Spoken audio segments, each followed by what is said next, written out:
Mes amis, aujourd'hui on va plonger dans le monde des contes français et kazakhs. En général, les contes servent à cultiver les enfants. À travers les contes, on les apprend les premières notions du bien et du mal. En plus, les contes ont beaucoup de l'héritage culturel qu'on peut explorer. Alors, on commence. En France, les protagonistes sont majoritairement des filles. Par exemple, le Cendrillon, le Petit Chaperon rouge et la Belle au bois dormant. Le rôle d'antagoniste est normalement joué par des êtres masculins, comme un loup, un ogre ou un cannibale. En général, les héros cherchent un amour. La narration se termine avec un mariage. Les fins des contes nous disent que les héros se sont mariés, pas qu'ils sont devenus riches. C'est pourquoi ce stéréotype que les Français sont très romantiques existe depuis longtemps. Pourtant, dans les contes kazakhs, les protagonistes sont toujours les hommes ou des êtres masculins, ce qui montre que la société était dominée par les mâles. Le héros typique est le Batyr. C'est un homme très fort et puissant. Les rôles d'antagonistes sont souvent attribués aux femmes.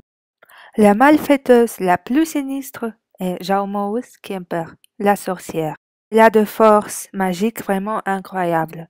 Elle effraie même les Batyrs, histoire de sa capacité de changer l'apparence. Autre ligne des sujets français qui nous ouvre les yeux sur la mentalité française concerne un héros débrouillard. Le débrouillard, c'est un personnage très inventif, intelligent, habile et courageux. Il peut trouver une solution dans n'importe quelle situation problématique. Les exemples typiques sont le petit poucet et le chaboté. Donc, dès leur enfance, les Français sont appris à se débrouiller, à résister à des mésaventures de la vie.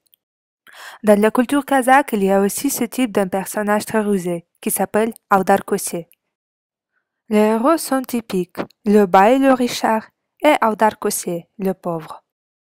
À la fin de chaque histoire, Avdar Kosé toujours réussit à devenir riche, à travers des tromperies très habiles. Les contes français aussi montrent le problème familial. Les héros principaux font face à l'injustice de la côté d'une marâtre, comme les Cendrillon. Peut-être les Français apprennent leur enfance à ne pas compter sur leur famille pour atteindre le succès dans la vie. Par contre, les contes kazakhs prêchent le bonheur au sein de la famille. Souvent, un héros principal quitte la maison familiale avec le regret. Il fait cela surtout pour aider sa famille à surmonter des obstacles. Par exemple, Yertostek promet ses parents de trouver ses 8 frères. Malgré les différences culturelles, c'est toujours la lutte contre le mal qui persiste dans chaque conte, soit français, soit kazakh.